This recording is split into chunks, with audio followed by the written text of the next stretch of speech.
I used to know a lot of math number card tricks. Even try to find a red ball or a blue ball under a styrofoam cups or Dixie cups or red cups. Even the Dowdies were amazed, and Pat Bogle too. And then a friend of mine, I think his name was also Pat or somebody, Steven or Sam, but he was, I can't, anyway, he said he helped with Copperfield's crew, and they had to haul a bike up in the air, and they had to avoid hitting the mirror. But anyway, and it's good that he got to work as a stagehand when Copperfield was in town.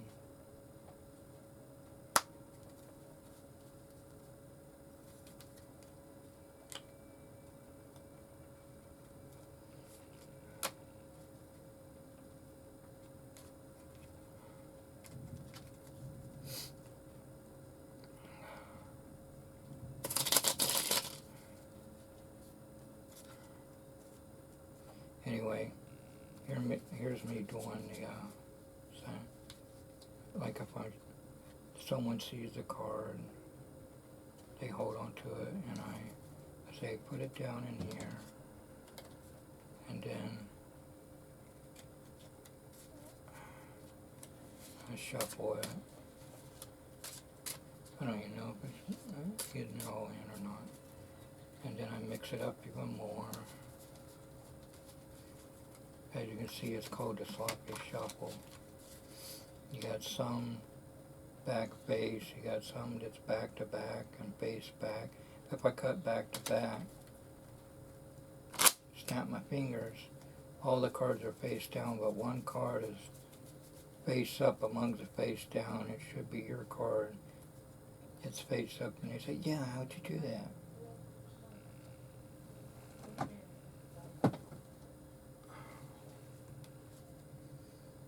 And then I take the card.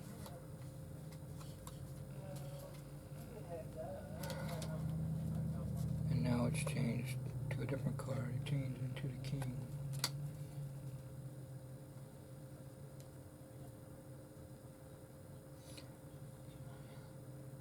I do a lot of tricks, but I'm just trying to do the basics right now. And of course I do this trick.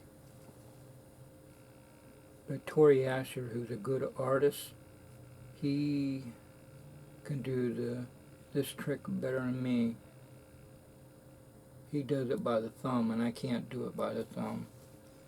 I'll have to upload that when he was young, video footage when he was Garrett Asher's age.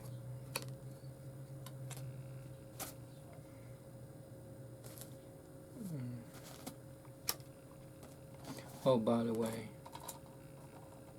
people are wondering where I got this at Chrysler Hall in Norfolk, Virginia, when he was in town. I paid $40 some dollars for this, and it was worth it.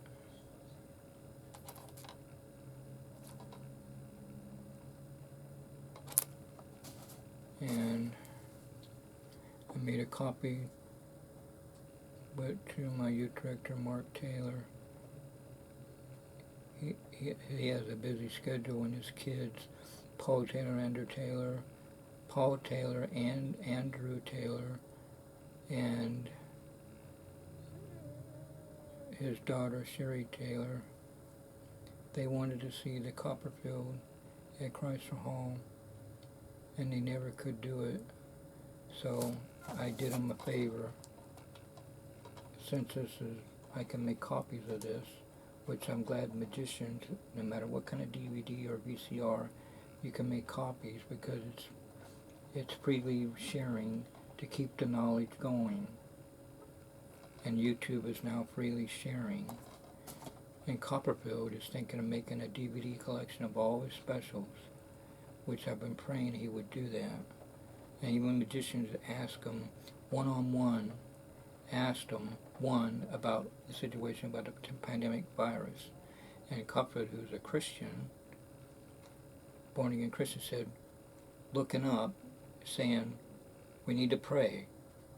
Pray that the numbers go down. And Richard Marx asked the same question, and Copperfield said, prayer helps.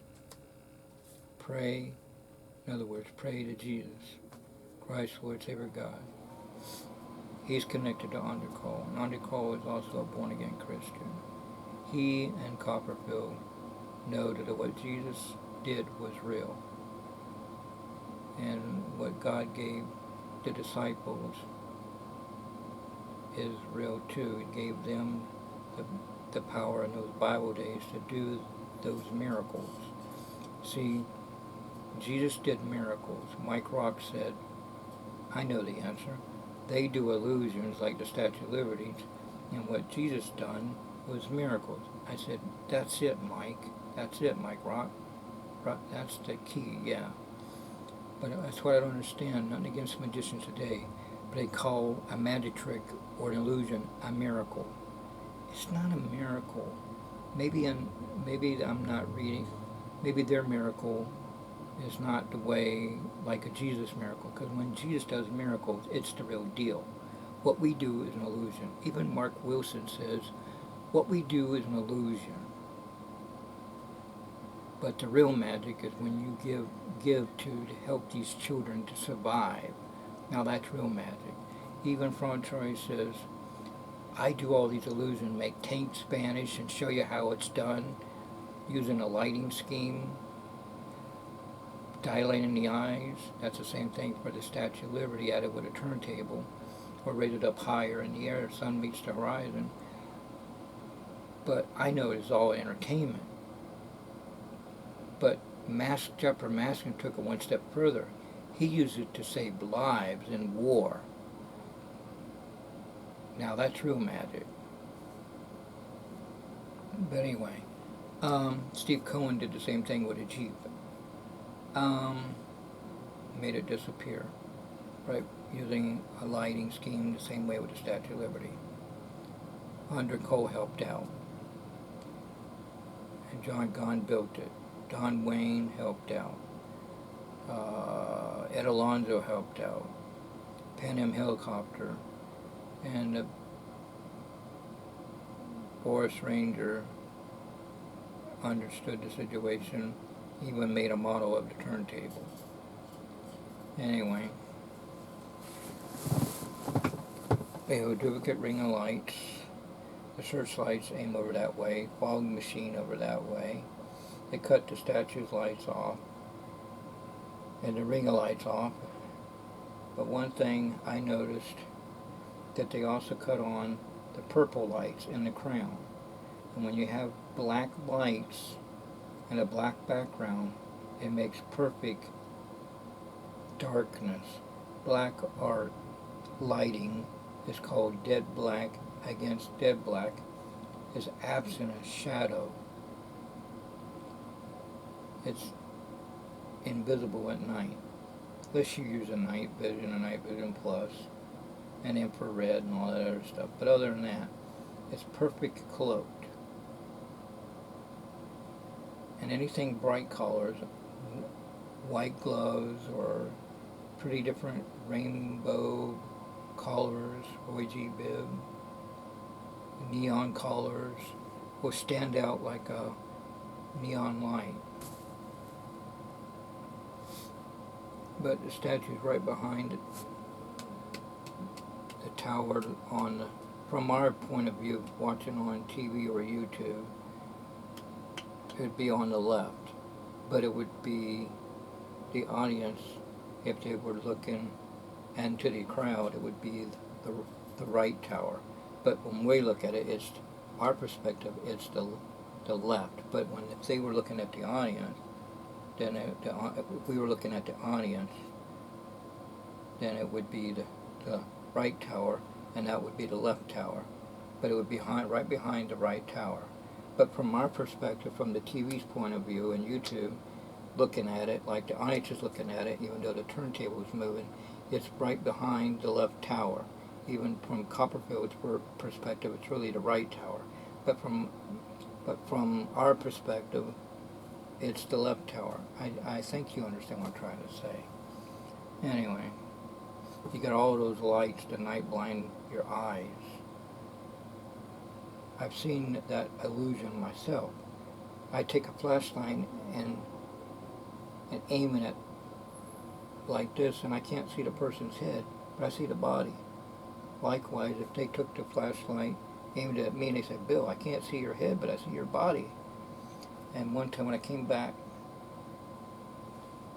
Teeny Giant or something, and my parents were sitting at the picnic table, and they used Centinela candles in a bucket, a big bucket, kind of a grayish metal bucket. And they said, "What's wrong, Bill? I can't see you guys' head, but I see your guys' body, and you guys are talking." So my mom and dad didn't understand it, but I was seeing an illusion. I just wish I had a video camera in those days in the 70s and 80s, because that was so cool. It looked like my parents' heads were gone, but I know they were there. Now when I got closer, I could see past, right around the light, and I could see, thinking about it, that's light bending. That's the secret to cloaking. Guy Kramer broke the code on how it worked, because you can use mirrors, you can use a special glass that bends light, and that's Guy Kramer came across that. Things that looks like 3D or something. I had a thing my mom gave me with the astronauts on it, and they look like they're coming at me. 3D. And you scratch it and everything, and you can make that little sound. Anyway, Guy Kramer played on that, and now on YouTube, he's got Guy Kramer YouTube channel, Hyper Stealth Corp. And look up on that. He's got everything on cloaking, and everything's bending light around an object. Ninjas have used it with beads that use light around it. It was on, and that's incredible, or believe it or not, or something like that. This is before Dean Cain started hosting it. Dean Cain has also played Superman and Gladiator games. He was in the Gladiator games. That's it. Anyway, well, you get the idea. Dave Duncan was nice to make us a backup copy of the DVD. He had this.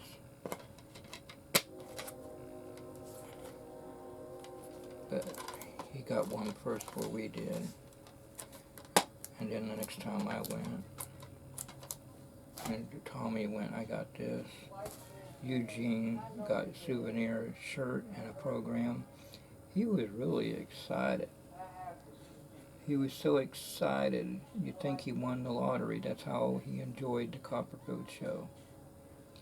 He said, "How'd he do the duck bucket? How did he do 13 people? How did he appear in the motorcycle?" And as we're walking to the car to go to Tommy's blue Tempo car, but now Tommy's got a new car now, I said, "Trust me, Eugene, if you got in my head, you would know how everything works. No, Bill, if I got in your head, I'd get lost." Very funny, Eugene, very funny. Raymond Eugene III, yeah. Comical Eugene. Anyway, if you got my brain, you would know everything. No, I'd get lost. But I said, "Well, I'll make you a VCR tape." Later on, I made him a DVD of it. So now he understands, and his whole family. Alex Smith and his older son, Raymond Eugene IV. His youngest son is Alex Smith. They named Alex after Alex Keaton on Family Ties, Michael J. Fox. Oh, that was a neat idea. I was praying for Kirk Cameron to get saved, and Jesus answered my prayers. Kirk Cameron got saved. He's a born again Christian. He's out on Facebook preaching the Word of God and praying for everybody in the pandemic thing. And he's outside just having like prayer meetings and stuff like that. And making Christian movies like Left Behind, and later Nicolas Cage did an updated version, and then there's been other versions, and it all started out with A Thief in the Night movie, and then Bob let me know there was even more series of it, and it's out on YouTube. I'm glad everything is out on YouTube, because now anybody can watch those movies and get saved by watching them. I know I'm rambling, but it's important rambling.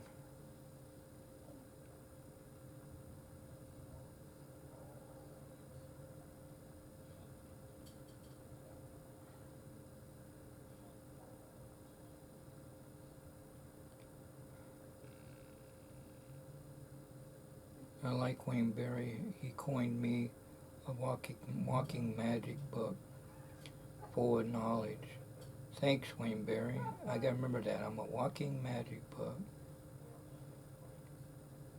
My parents say I'm a walking TV set, movie time machine, and I know our church, I'm a time machine for that. Dallas Angley is the founding pastor. Then after Pastor Dallas Angley, then Pastor Ward Mac Palmer, then Pastor Walter Coles, and now Pastor Mike Asher and his wife Renee Asher, and their 11 children that God provided for them. And you, born again Christian worker Mark Taylor, says, wow, 11 children, enough to play a game of football. And what's the best pizza? Right, boys and girls and adults, free pizza.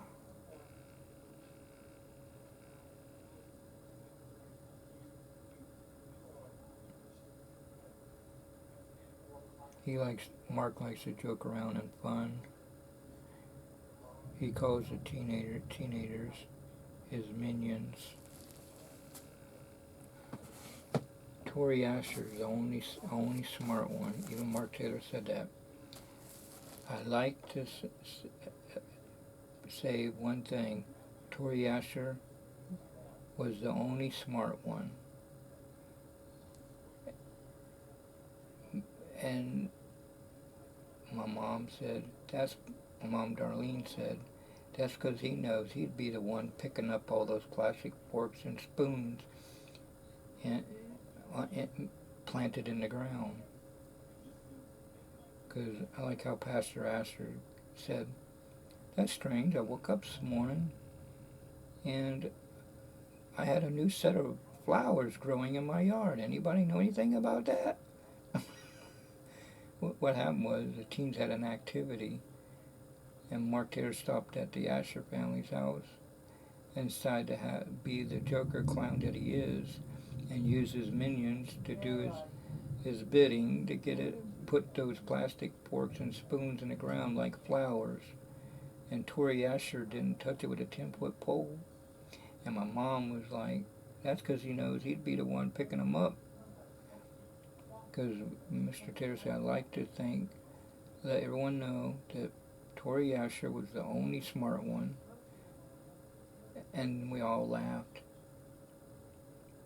And I said to the Spanish-English boy, Emmanuel, I said, you know the map like the back of your hand. When we do those Army versus Navy, whoever's got you on your side, the Navy, the Army, they want you to do the most quizzes for TV shows and map questions, because you're like a human computer, like Kirk Douglas, I think it is. The computer wore tennis shoes. Joe Williams let me know I was saying it wrong. I said it a different way. I think I said who wore tennis shoes, but he said no, it's computer wore tennis shoes. And then There was another one where he played, Kirk Douglas played, is it Kirk Douglas? It's something Douglas. Yeah, maybe it is Kirk Douglas. Anyway, he played in a lot of Disney's movies, Captain Ron, and with Goldie Hawn, Overboard, and he played in some other things. Um, he hosted the Disney special with the Osmond brothers. Um, and I got that on DVD somewhere. And someone uploaded on it. Someone has it on YouTube too, because they recorded the same video show off the TV. Um, it was all thing behind the scenes of the Haunted Mansion. This before they went to CD and Laserdisc, when it was this floppy disk kind for the Ghost and the Pepper's Ghost illusion. So even Disney would reveal the secret because he understood the mechanics appreciates the audience more than just being amazed. And now magicians are understanding Valentino and Herbert Becker's quest to bring in new magicians. Steve Fearson, who invented that laser sawing in half that Copperfield bought off of him. Steve Fearson said himself in a post in AO2.Magic Secrets, the CBS mystery magician. When he saw that, he realized he could do some magic too and build his own props. He used to thought you'd have to have connections, but now he knows you don't. And you know what? When Valentino did a next revealing of illusions, including the Great Wall of China illusion, everybody in the Magic Castle helped out in that special. That says a lot right there, that magicians are understanding and getting on the bandwagon to know the illusion is not the secret. The prop is not nothing. It's the performer. They can take something so simple and make it magical.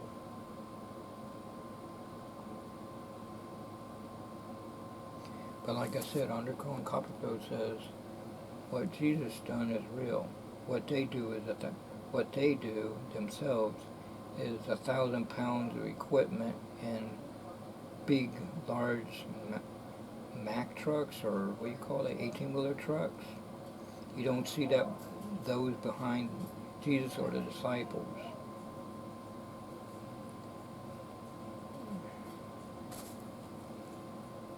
And I forgot the guy that betrayed Jesus for some money. Daniel Drawley played that character in a Christmas skit. I got that recorded somewhere, and Paul Taylor is in it. And I got Andrew Taylor when he was young, that doctor skit for Easter Cantata, and Mr. Taylor's playing the doctor. Anyway,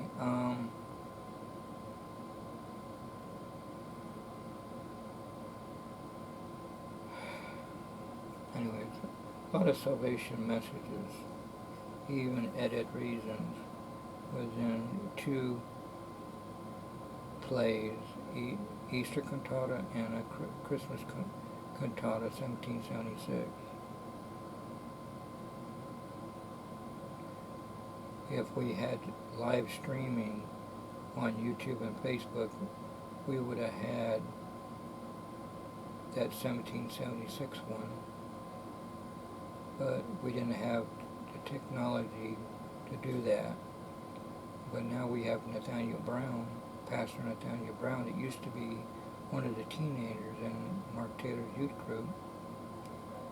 I was praying for Nathaniel Brown to get saved. And I forgot that missionary or preacher that was preaching. I got one of his CDs. And I think Carl Stephen was the music director then too.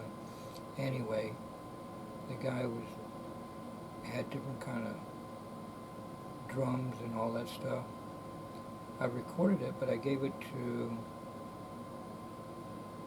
I forgot who I gave it to, but it was someone who wanted it, and I just gave him the DVD. And I, not even thinking if I had a backup, which I found out I didn't. Um, so if anyone wants a copy, they could get that copy. Anyway, Nathaniel Brown and others went towards the back out to the foyer, and then they got witnessed to, and then he went to Crown College, and then he became an assistant pastor of our church. And now Nathaniel Brown is the assistant pastor. And Pastor Asher, who was an assistant pastor, became the full pastor of the church, because Pastor Coles was getting up in age, and he knew when God was telling him, hold the phone. So Pastor Coles retired and only does help play and do part-time preaching for churches that need, that the pastor is going on vacation, or they're bringing in a new pastor, and Pastor Coles and Jan Coles will fill in for them. She'll do play the piano and help out and all that stuff. And once they get the pastor that goes to that church, then the Pastor Coles then will come back to Good News and run the video camera and all that stuff. And if we're not doing that, then Tori Asher will be doing it, and the other sound crew and all that. And Micah Kagan helps out, and so is Josiah. But I was thinking the other day about Micah, and all of a sudden, who's working the top video camera? Micah Kagan. Cool.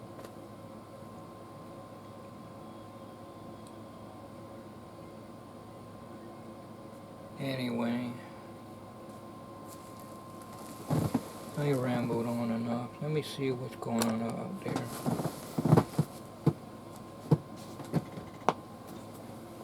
Well, the telephone pole is right next to the other telephone pole. They probably wanted to do that telephone pole, but the people are not there. That's why he walked down the street trying to see if anybody was there. Okay. If I can undo this.